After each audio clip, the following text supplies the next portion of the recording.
for P4 electronic configuration, the total number of microstates will be 15.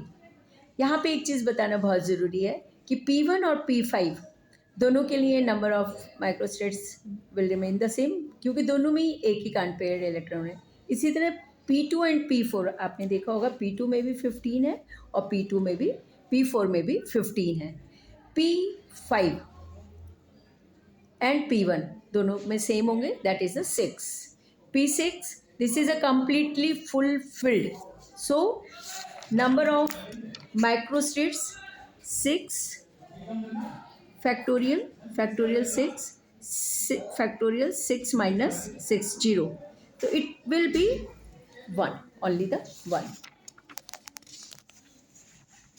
इसी तरह से हम D1 का कैलकुलेट करेंगे, D2 D3, D1 में हमारे 10 होंगे, D2 में कोई D में टोटल नंबर ऑफ इलेक्ट्रॉन 10 है, और यहाँ पे जो इलेक्ट्रॉनिक कन्फिग्रेशन है 2 इलेक्ट्रॉन है तो 2 and 10 minus 2 equal to 8. तो number of microstates will be 45. D3 में 120, D4 में 210, D5 में 252, D6 में 210, D7 में 120, D8 में 45, D9 में 10, D10 में 1.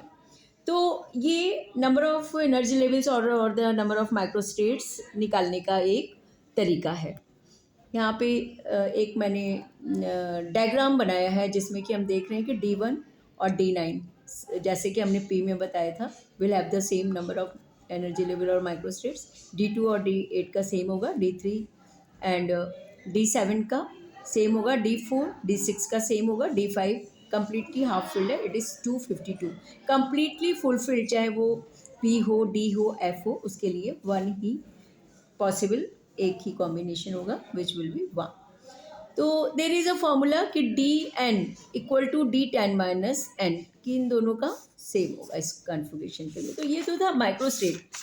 अब यहाँ पे हम देख रहे हैं कि ये 15 है तो एक हमने लिख लिया, लेकिन अगर मेरे पास 45 है जैसे D उसमें था, 120 थे, 210, तो बहुत ही मुश्किल है कि हमने इलेक्ट्रॉन के कॉम्बिनेशन कहाँ छोड़े कहाँ नहीं छोड़े.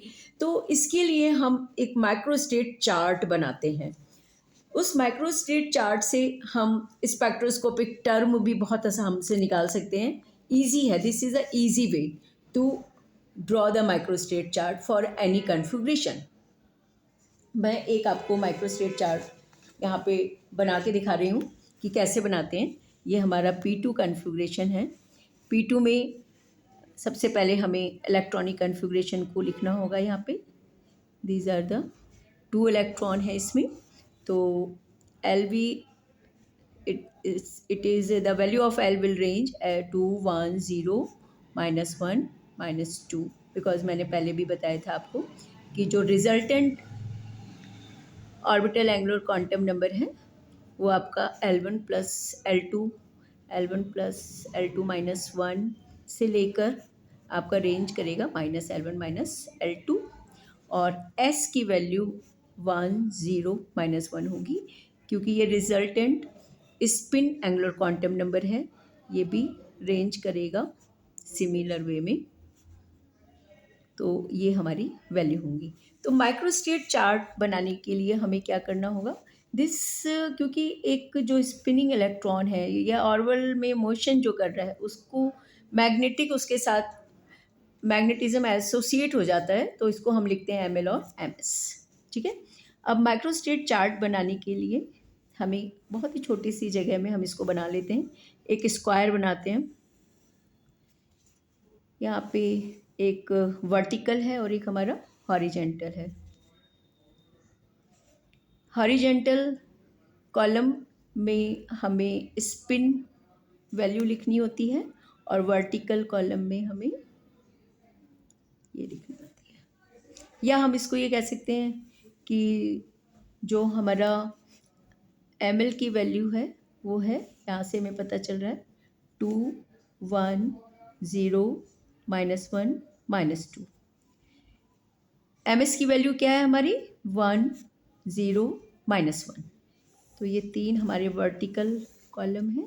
हम इसको ये भी कह सकते हैं कि ML की वैल्यू हमने हॉरिजेंटल कॉलम्स में लिखी है और MS की वैल्यू वर्टिकल कॉलम्स में लिखिए।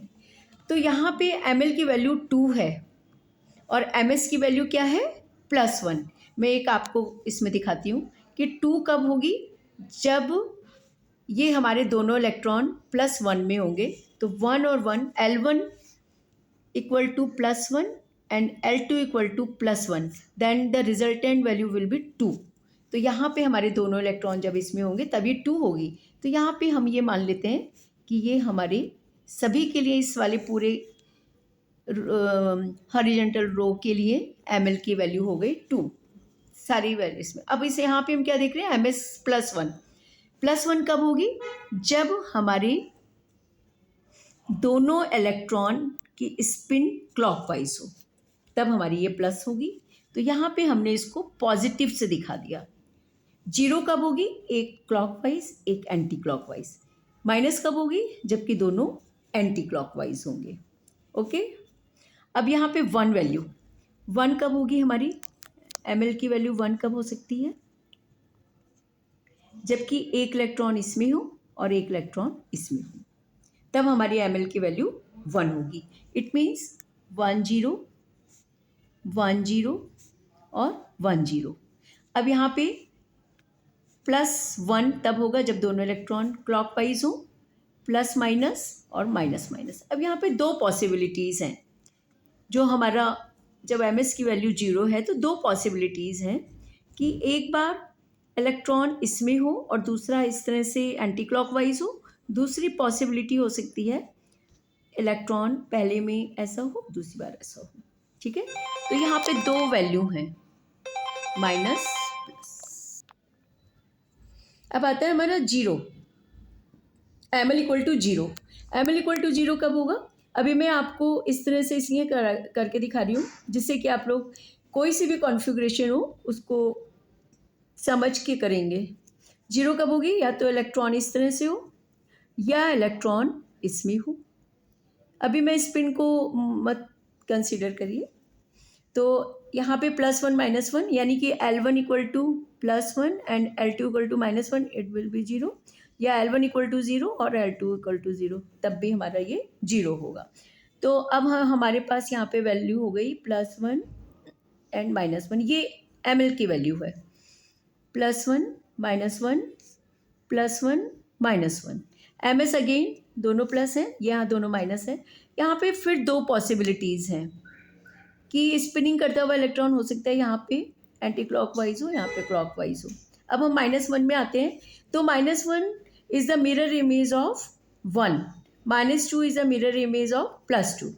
सो जो ऊपर वैल्यूज़ प्लस में लिखी थी वो जी माइनस में हो जाएंगी, सेम, ज़्यादा अंतर नहीं है इसमें।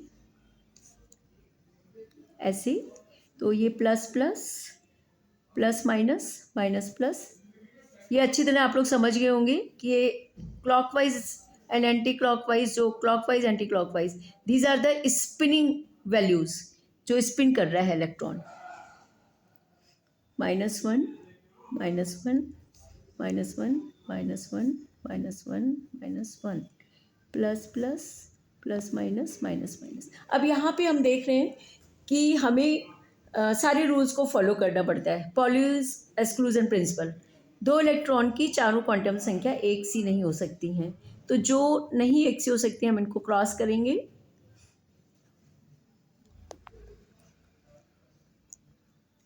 और देख लीजिए इसमें कोई सी वैल्यू हो जो एक सी नहीं हो सकती है, ये वाली।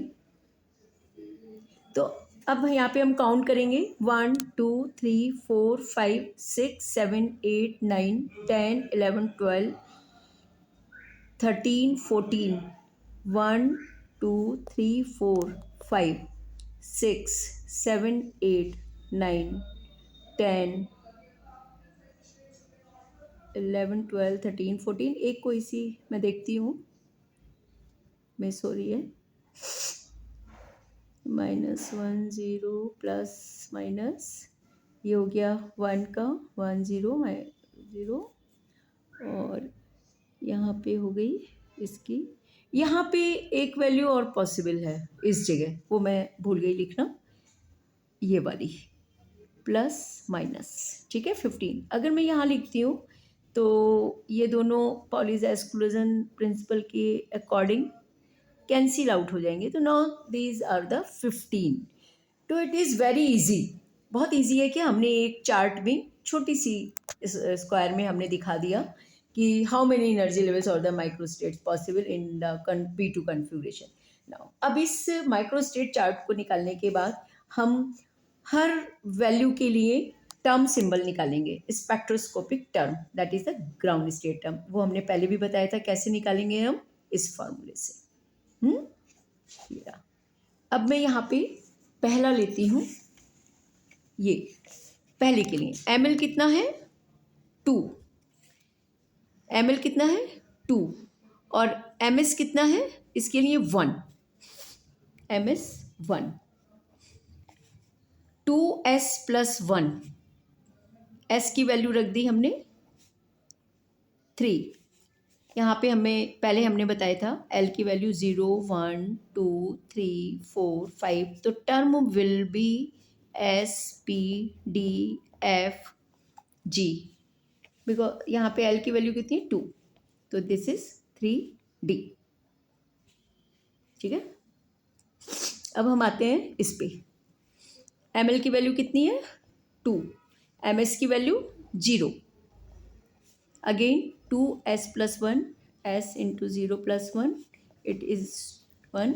तो हमने इस फॉर्मूले में 2s प्लस 1 L J में हमने लिख दिया, L 2s प्लस 1 में 1, L की वैल्यू इज़ द सेम 2, तो 1D, अनदर टर्म बन गया हमारा 1D।